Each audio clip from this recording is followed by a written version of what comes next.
Salut! Oui, désolé pour l'image, mais garde juste le son, c'est très intéressant. Désolé. Alors, je sais pas à quoi ça sert ce truc. Ça coûte une blinde les cordons, je sais pas si vous avez vu. En vrai, ça fait du style, mais ça fait pas si beau que ça.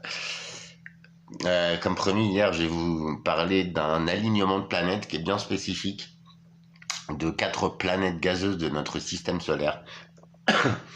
Il s'agit de Saturne, d'Uranus, de Jupiter et de Neptune. D'ici quelques jours, donc ça doit être mercredi très tôt, donc à l'aube, euh, se formera cet alignement de planètes. Cet alignement de planètes, le dernier, vous savez, c'est des phénomènes très rares, c'est comme les comètes, tout ça. En fait, le dernier alignement comme ça de ces 4 planètes gazeuses du système solaire a eu lieu en 70 après Jésus-Christ. Pour les lecteurs de la Bible, c'est un petit peu l'époque où, tu vois, les eaux, elles déconnaient un peu, tu vois, les systèmes hydrométriques. Je dis ça, je dis rien, je suis pas catholique, hein, voilà, je suis croyant, mais plus polythéiste, tu vois, comme nos anciens. Alors je dis pas que j'ai raison, hein, mais tout ça, t'as vu, ça prête à réfléchir. Je vais t'expliquer juste une chose, donc ça apparaît dans des théronomes, donc de la Torah, dans le livre d'Ézéchiel. Sachant que dans toutes les religions, ça fait chier ce merdier. Je rigole.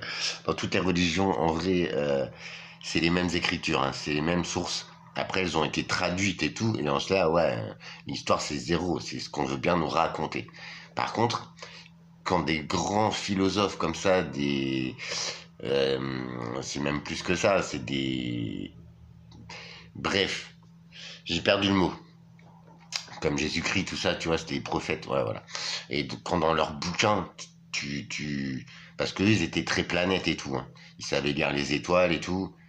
Donc quand eux, ils disent les mêmes choses, en vrai, vous allez voir. Je me permets de vous lire un passage de la Torah, donc de ce théronome, de ce livre d'Ézéchiel. Alors on va le prendre dans un sens métaphysique, mais franchement sur les idées, je pense que parce que si on se questionne bien, Israël et tout, ça fait depuis que je suis gosse, ils sont en guerre. C'est la terre sainte. Pourquoi se battre autant pour des idées, en plus que c'est que religieux, juste pour des croyances en fait. Bref, Gog et Magog. En hébreu, j'ai pas fait ça en deuxième langue, désolé. Sont 2 noms propres figurant dans le livre d'Ézéchiel, au chapitre 38 et 39. Fils de l'homme, tourne ta face vers Gog, au pays de Magog. Voici, j'en veux à toi, Gog, prince de Roche, de Méchec et de Tubal. Je t'entraînerai et je mettrai une boucle à tes mâchoires. J'enverrai le feu dans Magog. Je donnerai à Gog un lieu qui lui servira de sépulcre, en Israël. Gog est un nom de personne, Magog est un nom de lieu. Ils apparaissent 5 fois dans la Bible et 2 fois dans le Coran. L'origine du terme n'est pas claire. Ce nom désigne soit une personne, soit une peuplade, soit une réalité géographique, pays ou ville, mais les noms semblent liés à une bataille contre les Juifs qui annoncera la venue du Messie. Dans les livres d'Ézéchiel, les peuplades païennes, Magog, vivent au nord du monde et représentent métaphoriquement les forces du mal, ce qu'il associe aux traditions apocalyptiques. Selon un hadith de l'islam, sur 1000 personnes, 999 seront de Gog et Magog et iront en enfer après la mort, et une seule en sera sauvée. Cette personne fera partie de la communauté musulmane. Ça, c'est d'après le Coran. Maintenant, l'étymologie de ces mots, Gog et Magog. C'est une expression bien connue, mais je savais pas d'où ça venait, et là j'ai les explications en fait. Gog et Magog ont la même racine. Gog serait le calque sémitique du roi lydien Gygès, acadien Gugu. La région concernée serait la Lydie, et Magog serait une dérivation par l'acadien du pays de Sigès. Son ultime raison d'être n'est peut-être qu'une assonance voulue entre Gog et Magog dans les légendes du roi lydien est devenue très tôt l'objet. En arabe, Gog et Magog se dit Yajouj et Majouj. Yajouj viendrait du terme inhérent à plusieurs langues sémitiques, dont la langue arabe Ajij, qui signifie plusieurs choses à la fois, dont l'eau salée, l'eau de mer ou de l'océan, et le feu, l'embrasement. C'est ouf quand même. Est-ce que ça fait, vous avez vu, quelques années en vrai? Ah ouais, tu vas me dire, je suis un pigeon, je suis un bouffon. Il y a peut-être des choses à ne pas rapprocher. Mais le feu, ça fait des années que ça nous ravage. On nous le dit parfois aux infos, l'été, vite fait pour nous occuper. Ouais, il y a des incendies monstrueux, mais ça fait 4, 5, 6 ans que la Sibérie sont en train de cramer non-stop, que de grands pays sont nettoyés, ravagés par les flammes. Alors le feu, pour moi, c'est un symbole, ouais, effectivement, de destruction, mais c'est surtout un symbole de renaissance. Parce que sur une forêt brûlée, c'est une forêt nickel qui repousse. Vous voyez le truc? Même il y a des paillages en France. À la fin des moissons, on fait cramer les champs de paille. Alors c'est nul, hein, mais il paraît que ça fait du bien à la terre. Après, moi, j'y connais pas grand-chose dans ces trucs-là. Alors, et l'eau, ces derniers temps, je sais pas, vous avez dû remarquer, c'est compliqué. Alors, nanani, nanana. Le terme Yajouj, Gog, signifierait qui embrase. Ya est le développement de la lettre Ya qui est utilisé pour caractériser l'action de faire et qui désigne toute chose vivante. Et Majouj peut signifier deux choses. Don qui n'embrase pas ou eau qui embrase. Dans la Bible, dans le livre de la Genèse et les premiers livres des Chroniques, Magog désigne un des fils de Japheth, fils de Noé et Gog, un fils de la descendance de Joël. Dans le livre d'Ézéchiel, Gog est prince de Magog, chef de Méchec et de Tubal. Il envahit Israël et affronte la colère de Dieu. Je sais pas si vous avez remarqué, mais franchement, moi, je le rappelle, je suis pas catholique, mais tout ça, ça fait flipper. En tout cas, ça pose questionnement. Tu te dis si réellement, parce que dans ce fameux livre d'Ézéchiel, il y a une prophétie. Et il y a une prophétie qui s'applique au prochain alignement des 4 planètes gazeuses, justement, qui se produit là, mercredi. Donc mercredi 28-29 octobre 2024. Et si vous regardez bien, la guerre s'amplifie, c'est pour des... Enfin, franchement, ce qui se passe, c'est pas beau. On nous raconte ce qu'on veut. Faut surtout pas croire la télé. Faut surtout pas prendre parti. Mais en réfléchissant un peu et surtout en revenant aux origines, et c'est ça ma façon de faire. En vrai, je retourne à l'origine, à ce qui a été dit, écrit, vécu. Et on en est loin, hein. Franchement. Dans les livres d'Ézéchiel, et affronte la colère de Dieu. Comme souvent, il a aussi un sens symbolique. Le général et historien juif Flavius Joseph en témoigne. Il désigne alors des peuples païens coalisés contre le peuple de Dieu, ainsi qu'en témoigne le livre de l'Apocalypse. Dans ce cas, il se rapporte à la fin du monde et au combat cosmologique du bien et du mal. Gog et Magog. Gog et son pays désignent alors se tromper par le mal. Et c'est ouf, franchement.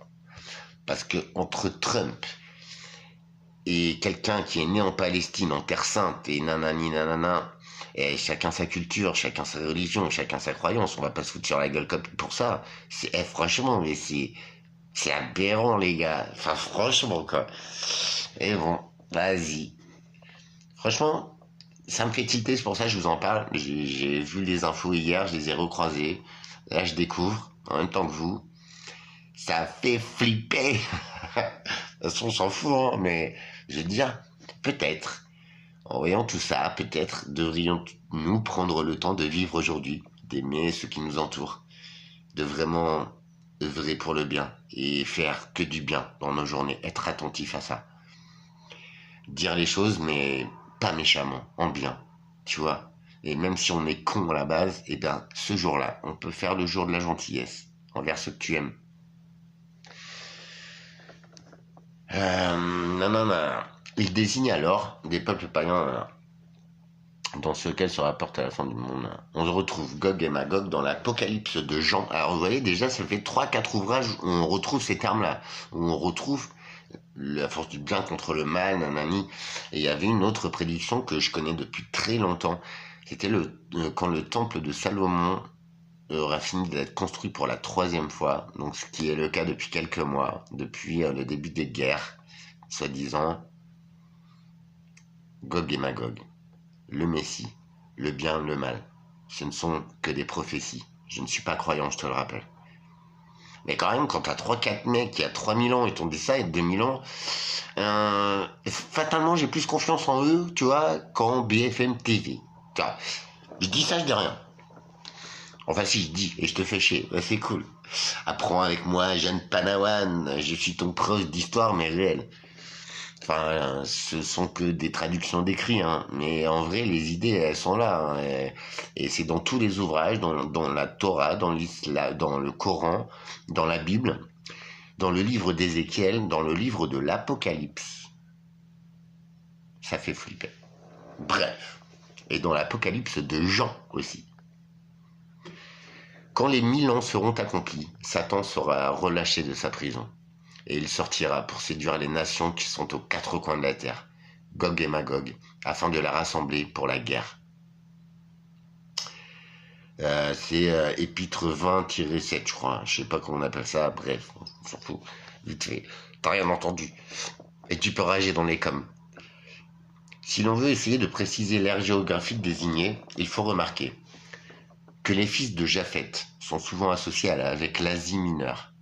Gog, roi de Magog, est allié avec Beg Togarma, qui est caractérisé comme venant de l'extrême nord. Un feu du ciel tombe sur Magog et les habitants des îles. D'où une première hypothèse, l'Asie mineure. Flavius Joseph pense qu'il y avait un rapport avec les tribus scythes, barbares, avides et guerriers possédant une importante cavalerie et habiles à l'arc et à l'épée, qui se trouvaient dans le nord-est de l'Europe et de l'Asie centrale. À l'époque de cet auteur, les Scythes représentaient un archétype du fléau barbare. De toute façon, ça après c'est le jugement d'un homme. Cependant, selon la traduction œcuménique de la Bible, il faut se garder de toute identification géographique car le texte de l'Apocalypse précise que les peuples viennent des 4 coins de la terre. Je sais pas si vous faites un ratio, je sais c'est débile, hein. Mais en vrai c'est bien les 4 coins de la terre, hein, qui sont concernés par ces conflits stupides. Entre nous, juste Vesuvio, là, le président ukrainien, il est venu en France, hop, 3 milliards. Et nous, on fait quoi? Et les ALD, et les tarifs d'électricité pour ceux qui bossent, les crédits bancaires, les assurances, et pour ceux qui se sont fait inonder, là. Ouais, catastrophe naturelle, mais vous savez, vous sûrement, et j'en suis désolé, hein, que ouais, effectivement, l'État va en prendre une charge, mais ça doit être 40%. Après, t'as les assurances, et après, t'as le reste à charge. Voilà ce que c'est catastrophe naturelle. Alors, je sais pas, hein, mais messieurs qui gouvernaient la France, entre guillemets, je sais pas, donnez-nous un peu de sous. Pour nous, alors vous allez prendre sur... Il y a aussi les droits de succession, les assurances-vie. Ah, les gars, vous êtes fous furieux, quoi. Donnez-leur des paintballs ou des arcades avec du bois et une corde, frère, c'est bon. On s'en tape, en fait. En plus, l'armée française, vous savez autant que moi, hein, on n'a même plus d'armes pour se défendre, on n'a plus de militaires. T'as vu la gueule, toi. Ça, c'était pour rire. On revient au sérieux. Ah, parce qu'il faut quand même pas déconner, hein, Alex. Bref.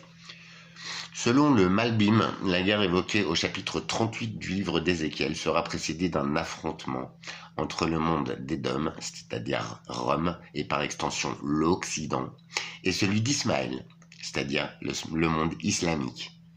Ces 2 entités s'affronteront et chercheront à nuire au peuple juif.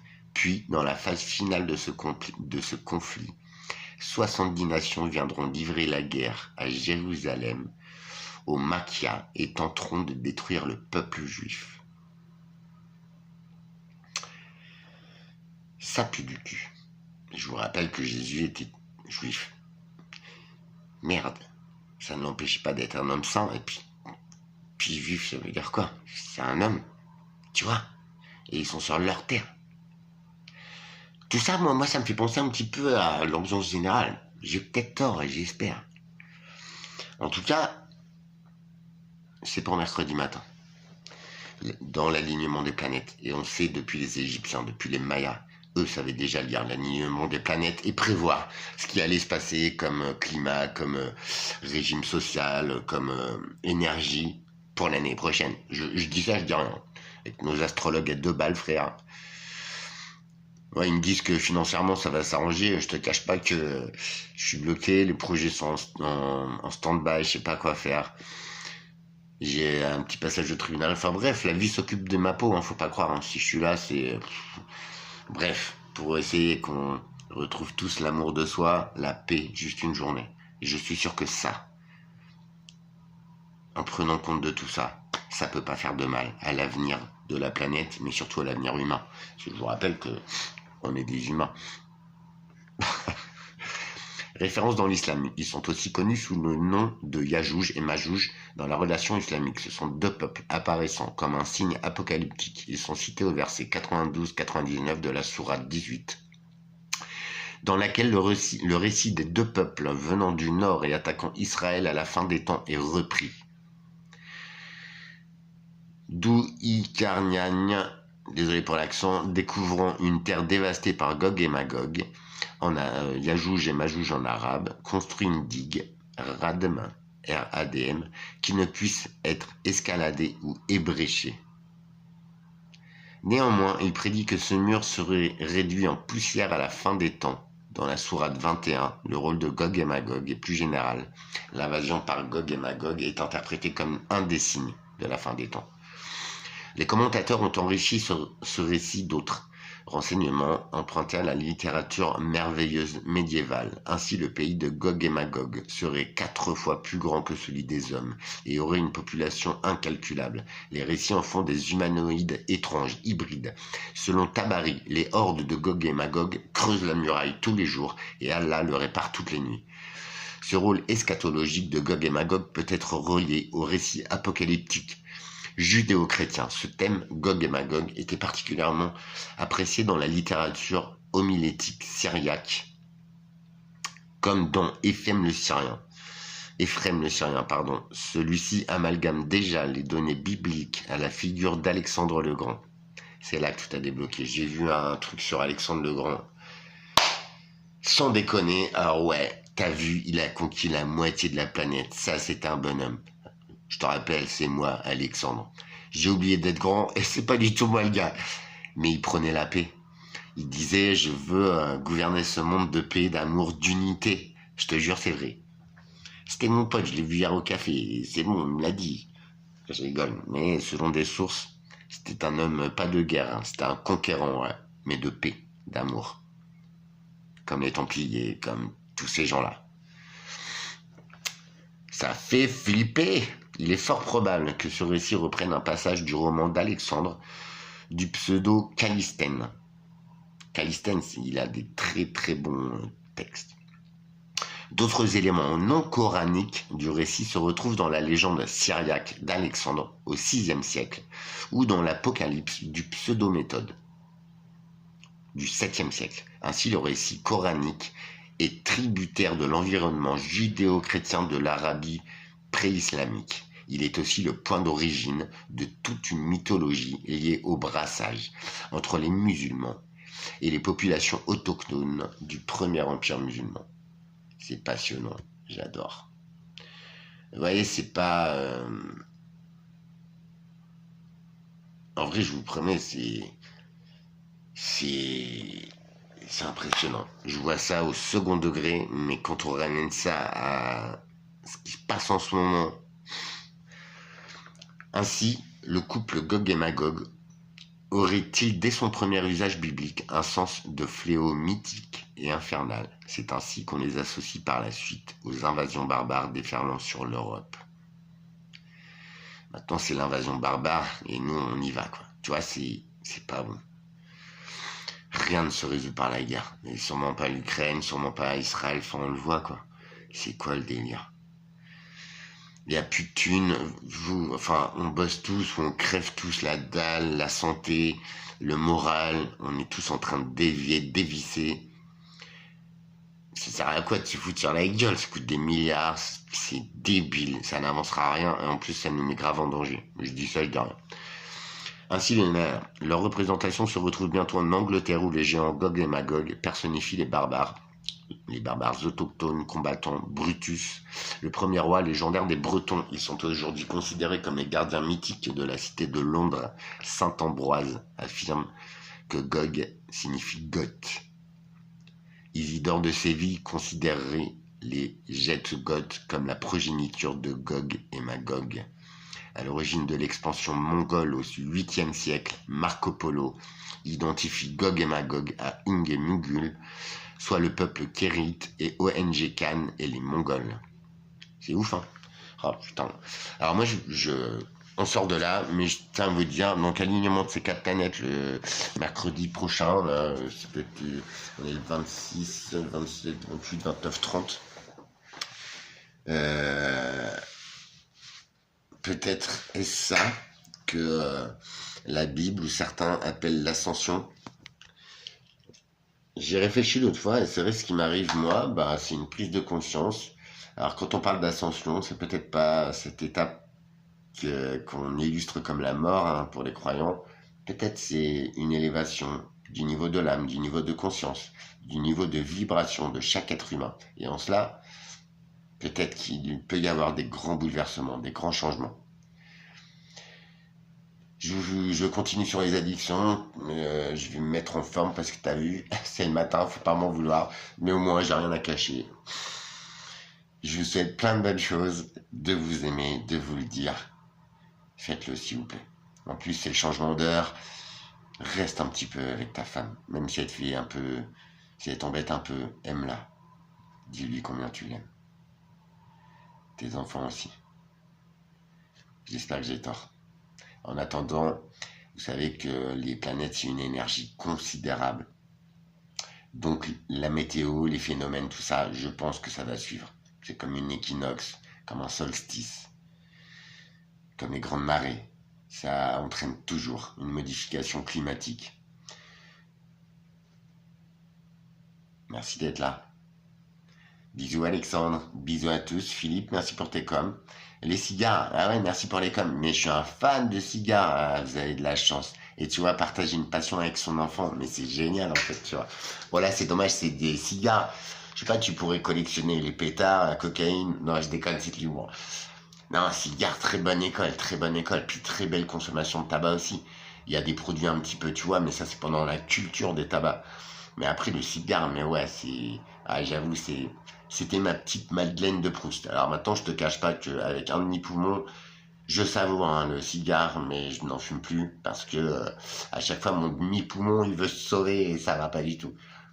Mais cool, merci de partager cette passion, mais t'as tout compris. Merci de me comprendre aussi, et merci de comprendre le sens de ces vidéos. Je veux en arriver nulle part, juste, je voudrais bien changer les choses. Je vois bien que tout le monde se mange, tout le monde est malheureux, tous ces systèmes mettent l'humain à terre en fait. On vaut un petit peu plus que ça, tu vois, sur cette magnifique planète, quand tu retrouves ta place parmi les éléments, et non parmi l'homme. Je crois, dans la bonne cage d'ascenseur. T'as plus qu'à appuyer sur le bouton, à mettre ton doigt dans le... Ça c'est pour toi.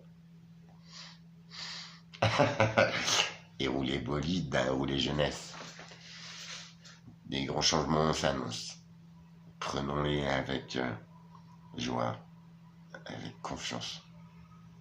En nous déjà. C'est déjà énorme. À très vite. Je vous embrasse.